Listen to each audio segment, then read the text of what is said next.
Hey guys, it's Dr. May. How are you today? I'm excited to show you this new video. This is about somatic resources, okay? It's one of our sensory motor psychotherapy videos, and I think you're gonna really like it. Some really good, useful skills that we could apply to help us get back into our window of tolerance and to feel a little bit more regulated with our emotions and our arousal, okay? So here we go. So somatic refers to our body, right? As you could probably guess by the pictures here. Okay, so if you watched the previous video, that was about all these 9 categories of resources that are listed here. And we went into great detail about each one and how we could use each one to help improve our quality of life and regulate our arousal and our emotions. But today, we're going to spend a whole video on somatic resources in particular, okay? So what are somatic resources? Okay, so I'll give you a definition so we can kind of be on the same page together.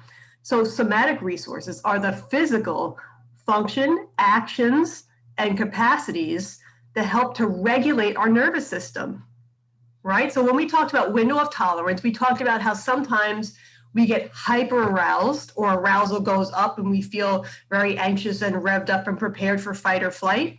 Or we could get hypo aroused or low arousal.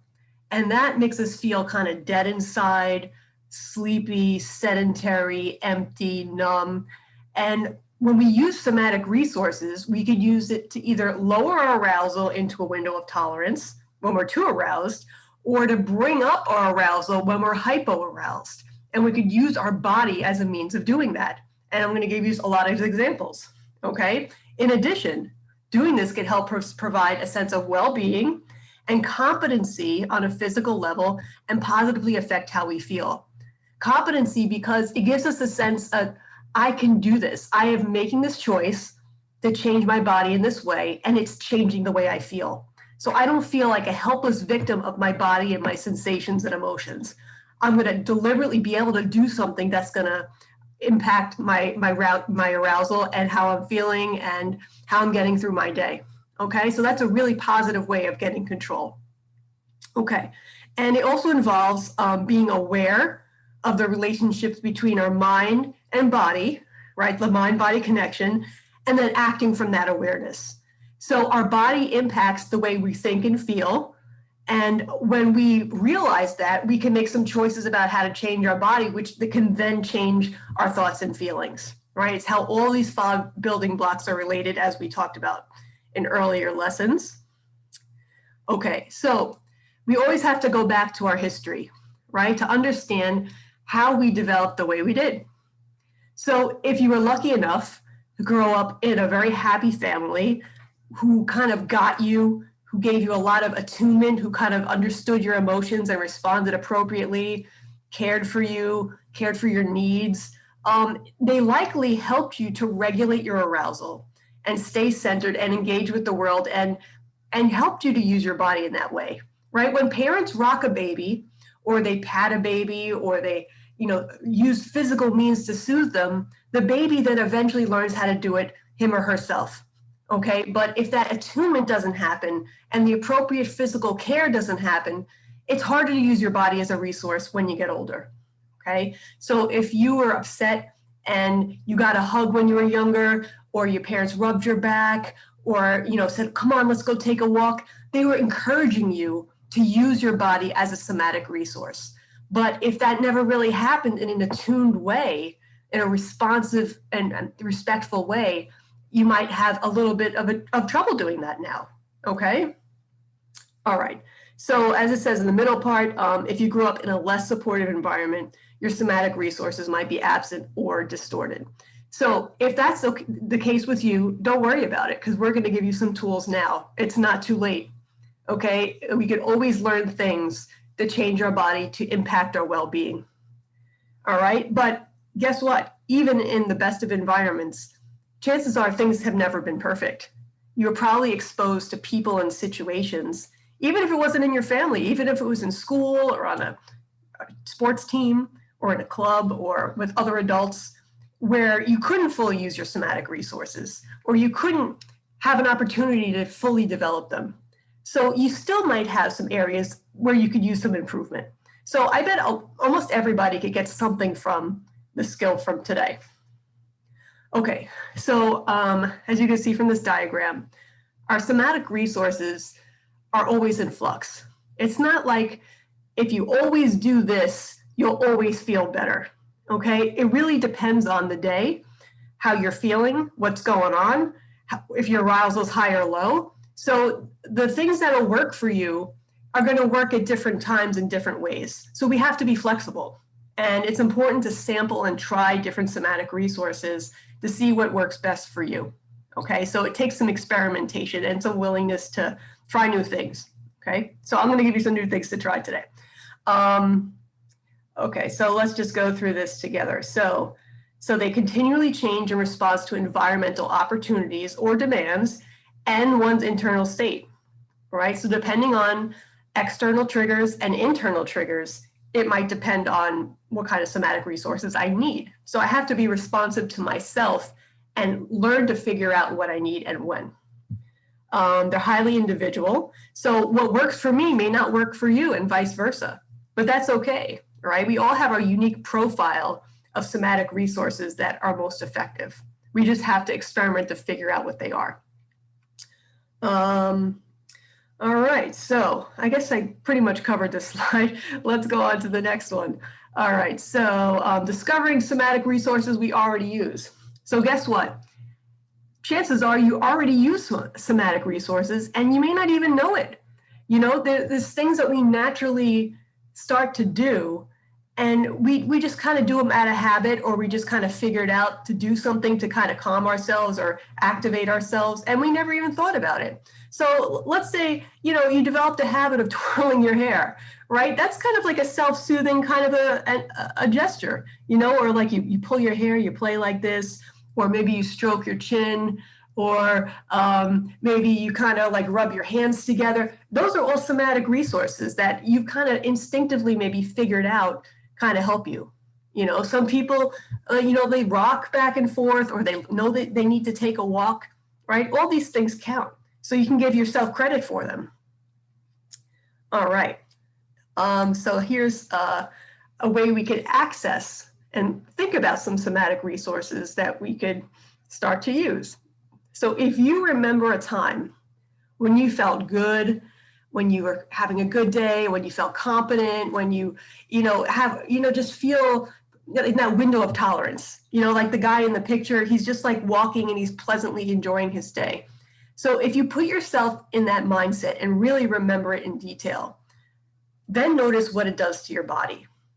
And chances are that might give you some clues to the kind of somatic resources you may want to develop. Or it could be the outcome of using somatic resources. Or maybe it'll make you think, well, what was I doing that day that may have been a somatic resource that helped me feel good at that time? Okay, so you know, all these kind of imagination exercises could give us some information. All right, so we're going to talk about internal somatic resources, so things within us, as well as external resources, so maybe some equipment or things we need in our environment to help us best use the somatic resources we have within us, okay? There's some overlap, but some things are one or the other, but we'll go over both, kind of like we did in the previous lesson. It was internal versus external. Okay, so we're going to start with internal, okay? So the first thing we're going to talk about is what we call centering resources, okay? When we feel really emotional, sometimes we don't feel centered. We feel scattered. We feel like our mind is all over the place. We feel disconnected to our body. We feel like, you know, kind of like a big jumble. So it helps a lot to find a way to help us feel more centered again. Okay, we feel more solid, more comfortable, more strong within ourselves. And there's physical ways we could create that feeling of centeredness. Okay, so technically speaking, the center of gravity in our body is a spot in our belly, like a few inches underneath our belly button. Even though we might think it's our heart or some other place, that's actually literally where the center is. So it involves kind of bringing ourselves back to that center, All right, so here's some gestures we can use to help to center ourselves, okay? And they've literally done brain scans when people do these things and notice positive changes in brains when people do it. So the body does affect the mind, okay? So one thing you can do, which is actually very subtle, and you could probably do it anywhere, especially if you're sitting down, you could just put both hands on your lower belly, okay? Just rest your hands on your belly. You could even be in the middle of a conversation with somebody or at dinner, and people probably won't even notice that you're doing it, but it could help you feel better. Just focus on the feeling of your hands on your belly. Okay, another version, both hands on your heart. Even though technically the center is 4 inches under your belly button, this is also a very calming gesture. I do this periodically myself. I also have heard of meditation exercises, especially loving kindness exercises or compassion exercises, where people put their hands on their heart while they're meditating, okay? But it's also another way we could kind of just feel a little bit more settled, okay? It's a nice feeling. Another thing, you could put one hand on your heart and one hand on your forehead. And it's very soothing to do this because you have these neurovascular points in your hand and your forehead, and it brings more blood flow to your prefrontal cortex in your brain, the thinking part of your brain, as we talked about the neocortex in the triune brain video. And it helps you reaccess your thoughts if you're feeling scattered, help you center your thoughts and center your feelings, okay? And if you stay there for a few minutes, especially you could just laying down, sitting up, you start to feel calmer and better, okay? Another version, it's a little like Twister, kind of mix and match. One hand on the heart, one hand on the belly, okay? Also feels good. And if you don't like to touch yourself, you can hug a pillow. So if you hug a pillow to your heart and your stomach, that also feels very nice, right? It's why kids love to hug stuffed animals. It feels good. So you can hug a pillow, all right? And I encourage you to try all of these things and see which ones feel good to you. Okay, next is what they call containment resources. So I have a picture here of containers, okay? So even though we're not Tupperware containers or jars, we have, our body is a container of all of our experiences, all of our physiology, except for our energy, which extends beyond the body, happens within this container of my body, okay? So all the physiological stuff, my emotions, my thoughts happen inside this container. And when I get really emotional or dysregulated or over-aroused or under-aroused, I don't feel as contained. And I might feel like I have fuzzy edges or no edges at all. Or I might feel floaty. I might feel outside of my body instead of within my body.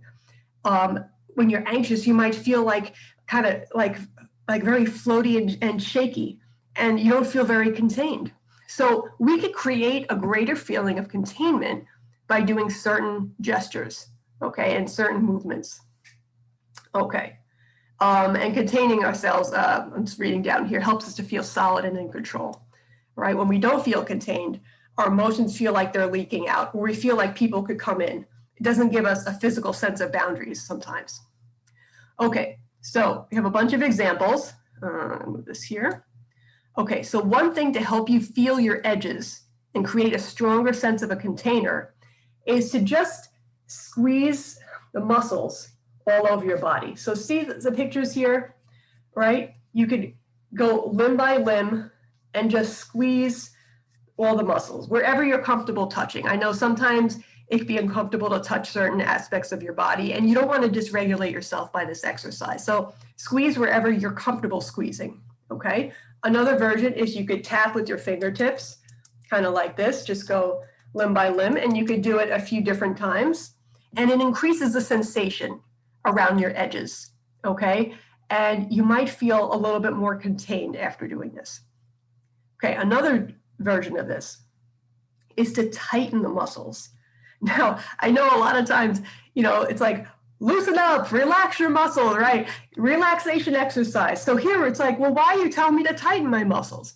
Well, it helps you feel more contained. right? Chances are, if you were nervous, you kind of tensed up and contained yourself. Maybe you crossed your arms, maybe you curled up a little bit, maybe you squeezed your stomach, maybe you squeezed your knees together, maybe you squeezed your hands together. Those are containment resources, okay? Here's a few suggestions on how to do it. See the video, sorry, this is the video, the pictures. You could squeeze your muscles like that. You could scrunch up your face. You could point your toes, flex your feet. You could curl up like a sit-up and hold it, okay? And all these things help us feel less permeable. We're less, we don't feel as much like things are leaking out or things are gonna seep in, okay? We feel much more solid and comfortable and safe. Okay, more examples. So another thing you could try is you could kind of rub something like a towel or like a sponge or a brush over your body. Some kids I know that have ADHD or autism, there's special like body brushes that their parents use to kind of brush their body so they feel more contained. But we could do that too. Whether or not you have those diagnoses, it doesn't really matter. It helps with anxiety. It helps with that floaty feeling, okay? What you could do, one thing you could try is try it on one side and then just sit back and notice the difference between the side that you rubbed with something and the side you didn't rub, and see the difference, right? And it helps you to be more body aware and see how useful this exercise is for you. Okay, another thing you can try is to wrap yourself in a blanket or a shawl. So it's kind of like how we sometimes swaddle babies because when they're in the womb, they're very snug, you know, and they feel contained. But when they're too out there, they feel like right? So we wrap them in a blanket and they feel secure. And we could do the same. I know some kids, they used to like rolling themselves in a blanket like a burrito. You could even try that yourself too. It's kind of fun. Just go on the floor and roll it up, okay? So whatever works for you might help you feel nice. A weighted blanket would help as well, okay? All right. Here's another one. Okay, so it was just a little hard to explain, so I hope the pictures help a little bit. So if you sit like the woman on the left, and if you crossed your hands in between your knees, kind of like the picture on the right, which is me, because I wanted to illustrate it for you and I couldn't find a picture online. So you press out with your hands and you press in with your knees. So it's like opposite pressures. So you could do this while sitting down, you could be in a meeting, you could be on a date, you could be watching television, and it creates a strong sense of containment, especially in the lower half of your body, okay? It makes you feel nice, tight, secure, okay? And it's very subtle. No one really even has to know what you're doing. Okay, so what I'm doing, I forgot to announce earlier that what I'm doing in this particular video is instead of piling all the exercises at the end, I'm gonna do them in the middle of stuff. So after I do a topic, I'm gonna do an exercise or two, then another topic, then an exercise or two, because it just flows better that way. So that's, you know, what I decided. Okay, so the exercise for the first set of resources we talked about, so centering and containment. So I want you to try them, okay? So after you try each one, I want you to notice the impact on your building blocks, okay? So such as your emotions, and your thoughts and your body sensations, okay? So just observe, try it out, observe those things, and help it, you know, inform you about which ones you like the best. And then, you know, think about, okay, these work best for me. What are some stressful times when I might be able to apply them in the future? All right, so we wanna put this into action when we need it. Okay. So here's another containment resource. All right, so we have even more here. So there's a few about this topic of connecting with the back of the body. Okay, one of the places where you could easily feel anxiety is in your back. You could have that floaty feeling in your back and it could be really unsettling and uncomfortable. So increasing the sensation in your back can make you feel a lot better. It's kind of why when you hold a baby and you rub their back, you pat their back, besides for helping them burp, but you know, it feels good, it feels soothing. So we have to do the same for ourselves. So one thing we could do is you could try just massaging your own shoulders, if you want to, okay? Or if you're comfortable having someone massage your back or shoulders, that's fine too, but you could certainly do it yourself, okay? Another thing is instead of reaching up, you could reach back. So wherever your hands land in the kind of the lower middle part of your back, you could just rub a little bit there, okay? Or just rest your hands there and just feel the solidity in your back, okay? Or you could hold your hands there and notice how your ribs move when you breathe, okay? Another thing is when you take a shower, you might do this already and it's a resource, face kind of like the guy is with the shower at your back and really feel the water streaming on your back. And you might be able to adjust the pressure if you have a shower where that's possible for you, and see if that helps you feel a little nicer. Or if anything, if you have one of those brushes like that or back scratchers, it can help you reach areas of your back that you can't reach otherwise. All right, so even more, my friends, here we go. So another thing you could do is to move your spine. Kundalini yoga has some great spine exercises, like kind of flexing and arching your back, you know, like different ways like that. Kind of like going this way, side to side, twisting, you know, you could do this sitting or standing, but it increases the sensation in your back and kind of releases some of the tension in your back. I often do this after work, and it helps me release some of the tension of the day. And I do personally find it helpful. So I'd encourage you to try. All right. Another one, which is really helpful, and I also definitely do this myself. You could press your back against a wall or against a chair, the back of a chair. Or sometimes what I do is I lay down on the couch at night on my side, and then I'm on my side, but then I press my back against the back of the couch. So I get like from this side and this side, I get some pressure, and that makes me feel better sometimes at night. Okay, so figure out different ways that work for you, but it kind of feels good when you have that pressure on your back. I'd also say if you have a weighted pillow or a weighted blanket, you can lay on your stomach and then put that on your back. Okay, now here's one I have to admit I don't have a lot of experience with. I'm afraid I'm going to spaz out and fall, but they suggest this in the sensory motor psychotherapy books. So they say try walking backwards.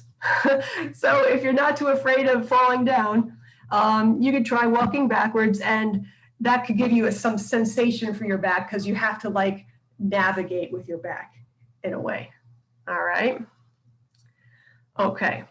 So here are some movement resources. So in addition to doing poses where we're just putting our hands on places or doing things that are relatively, you know, stationary, there's ways we can move that also could become resourcing for us that could help to regulate our arousal. And chances are you do some of these already. You could stroke your own cheek. I did a meditation once where they encourage you to imagine like a kind grandmother or a kind person stroking your cheek while you're doing it. And that was kind of a nice exercise, but it's really up to you. You know, that's just one thing you can try. Rubbing the tops of your thighs with your hands. Ooh, that's good. I see some people doing that spontaneously as well. Okay, that's kind of like a nice, solid feeling when you rub the top of your thighs. Okay, fidgeting. Okay, you might do this naturally, but just realize that that's something that's helping you to deal with your anxiety perhaps, or like regulate some of your feelings. So they even have those little fidget toys if you like that, you know, those spinners and stuff. Pacing back and forth. Okay, walking is always a good way to discharge some energy and regulate your arousal. Rocking. Okay, if you have a nice rocking chair, or you could rock and roll on your back, or just rock on your own. Okay, it's kind of a comforting movement. Little kids often do it. Kids with autism do it. We could do it too. Why not? Or other kinds of movement things, just in a general category, like those people look like they're in exercise class. So any kind of stretching, yoga, swinging, swaying, dancing. Okay. I'd also suggest Donna Eden. Look her up on YouTube. She's like a world-renowned energy healing person, and she suggests a lot of different simple exercises you could do to help regulate your energy and therefore your arousal. So that's a little beyond the scope of this presentation to get into detail, but I would definitely recommend it. Donna Eden, E-D-E-N. Okay, so we're going to do an exercise. like I said, interspersed between a few things.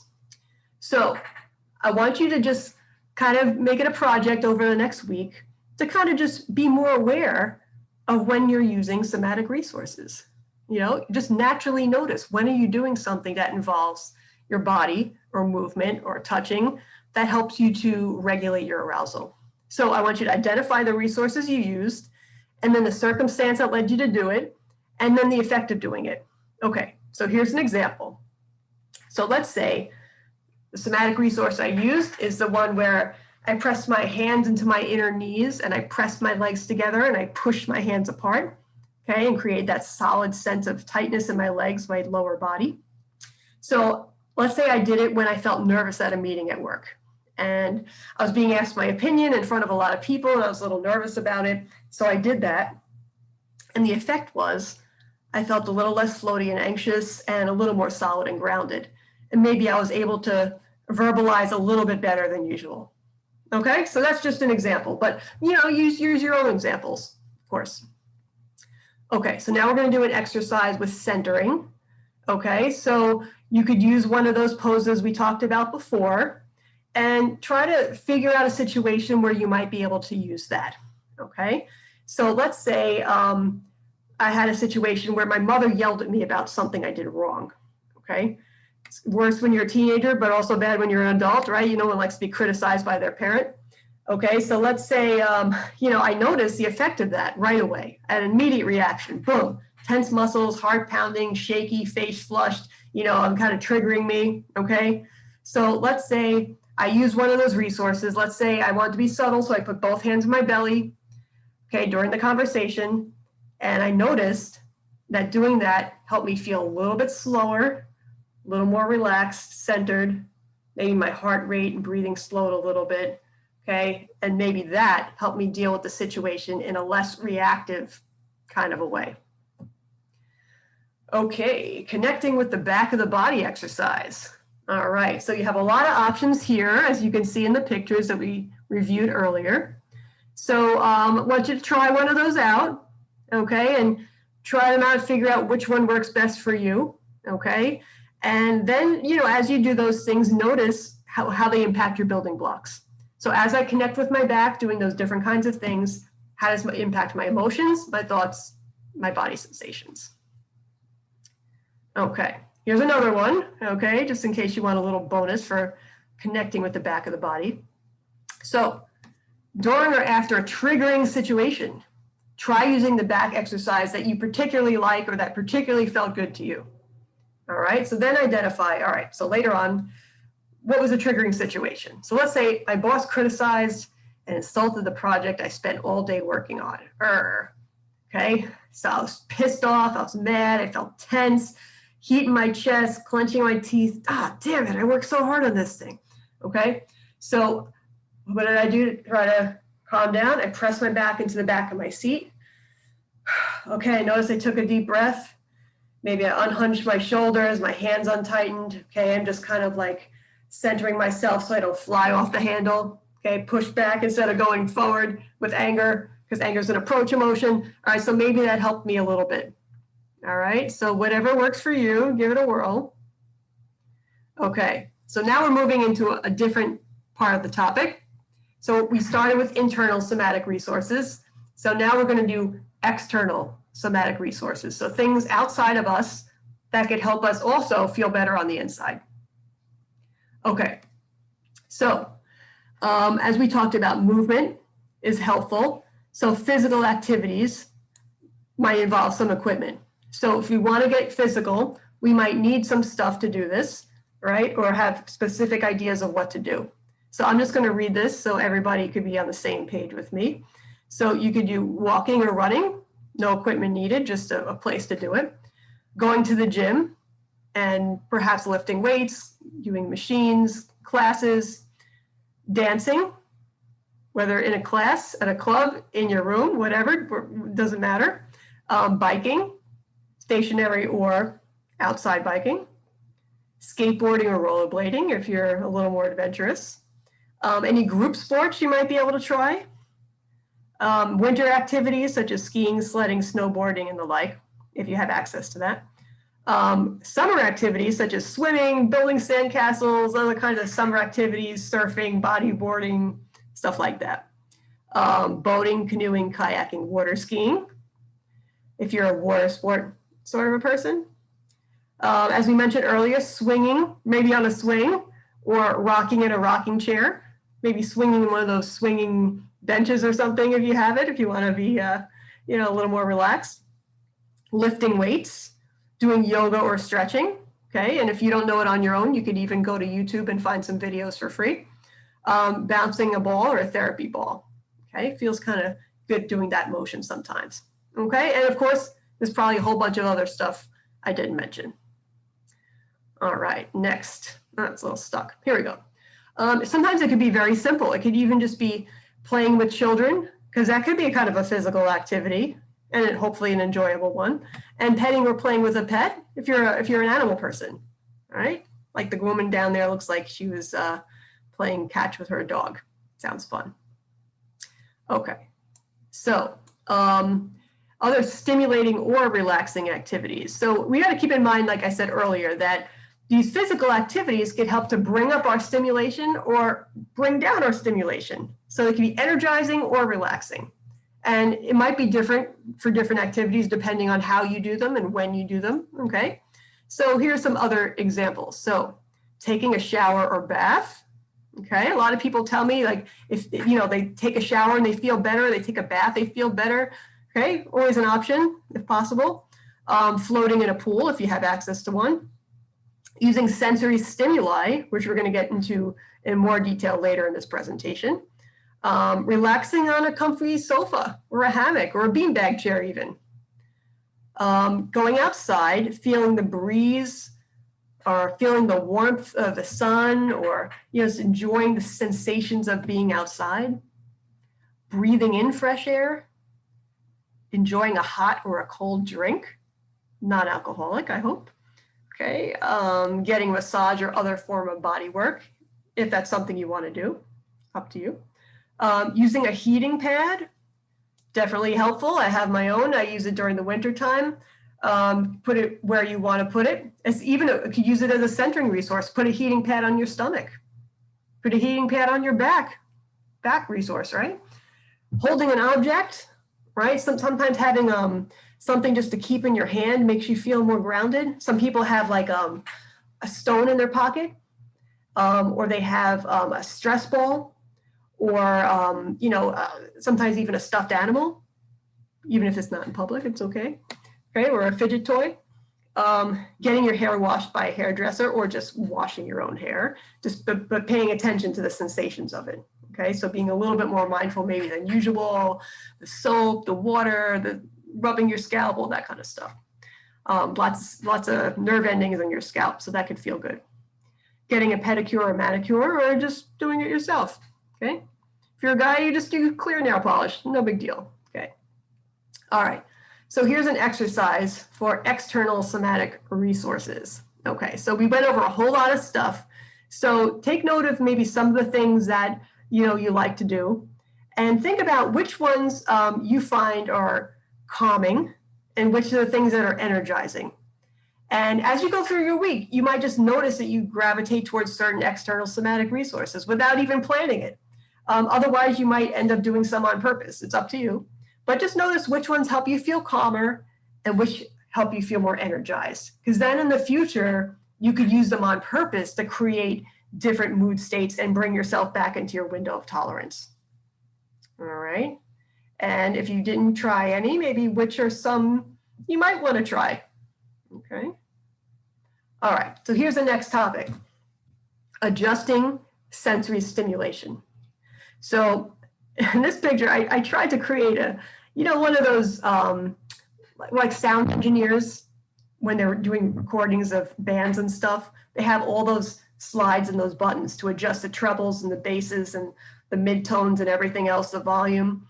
And it's kind of like we have to do a little bit of that with our senses, because sensory regulation is related to emotional regulation, okay? So we might have to adjust these in response to our circumstances. So sometimes I might want really highly stimulating senses, And other times I might want really low stimulation senses. And sometimes I might want higher stimulation in one and lower stimulation in another, all at the same time, okay? It might depend on how tired I am, my mood, or what level of arousal I'm currently experiencing, okay? A lot of things could vary, but in each moment I could help assess within myself what level of stimulation do I need and what's most helpful for me? What kind of things in each of those senses is most helpful for me, okay? So what we're gonna do is we're gonna go sense by sense, and I'm gonna give examples of potentially resourcing sensory stimulation. So what I want you to do, okay, right. So as we review each of the 5 senses, think about which types of stimuli help you to feel calm and which help you to feel energized. Okay, and sometimes this might fluctuate, but just in general, if you want to take note of that, that's fine. And if I list things, like think about which ones are the most enjoyable for you and which might be bothersome. Okay, I didn't purposely put together a list of bothersome sensory stimulation, but you might find some on the list to be bothersome, but that's okay, just take note of it. Okay, you might want to create your own list of sensory input that you don't like, but I didn't want to like be negative today, so I didn't want to create a whole other thing. Okay, get it? All right, and then think about for each one, like what might be some situations where I may want to purposely create some of these sensory inputs. You know, maybe the situation where I want to create more of something, where I want to introduce more of something than before. Okay, because I could remember like, oh yeah, that did make me feel better. This is something that makes me calm. This is something that brings up my energy, right? So think about these things as we go through it. I just want you to keep it in mind because it's like a lot of material and I didn't want to go through it before giving you this instruction. Okay, so here we go. Okay, so sense of taste. So you might feel soothed or comforted or energized by certain types of tastes versus others, okay? And we all have our own personal tastes, things that we like, things that we don't like. So these are the 6 main tastes that exist. So there's sour, so just things like lemon, yogurt, sauerkraut, and pickles. There's sweet taste, maybe you have a sweet tooth. So things like fruit, ice cream, honey, desserts, sugar, right? Pungent, they gave examples such as onion, ginger, paprika, and cloves. Salty, I think we all know what salt tastes like, but things like pretzels, popcorn, soup, cheese can be salty. Bitter tastes such as dark cocoa, beer, tea, spinach, and cranberries. And astringent, which is things that they say are like pomegranate, chickpeas, and parsley. Okay, so think about which tastes are energizing for you or interesting or, you know, wake you up out of your dissociation, or a taste that maybe you're very calm and soothing, right? So you can make your own little list. Okay, sense of smell. All right, so we all have very individual preferences for smell, and we have some smells that could be triggering for us as well, right? Because our sense of smell is very tied into our memories, and sometimes certain scents might trigger us that people may not even realize. Right here, there's a scent of lavender, which some people might think is beautiful, but you might associate it with something terrible. So you have to just know for yourself. Okay.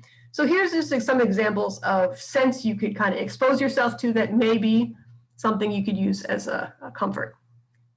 So candles, soap, cologne, particular types of cologne or lotion. Bath and Body Works, for example, has all different kinds of scents of lotion, but other brands do as well.